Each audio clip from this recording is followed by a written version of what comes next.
বিশ্বকাপের গ্রুপ পর্ব শেষের পথে, আর এখন সবচেয়ে বড় আলোচনা নকআউটে কার মুখোমুখি হবে ব্রাজিল ও আর্জেন্টিনা।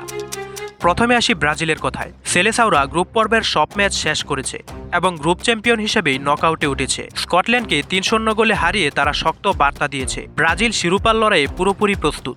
এখন ব্রাজিলের প্রতিপক্ষ হবে গ্রুপ এফ এর রানার্স আপ দল। সেই গ্রুপে রয়েছে নেদারল্যান্ডস, জাপান, সুইডেন ও তিউনিসিয়ার মতো দল। তাই ব্রাজিলের সামনে নেদারল্যান্ডস বা জাপানের মতো কঠিন প্রতিপক্ষও চলে আসতে পারে।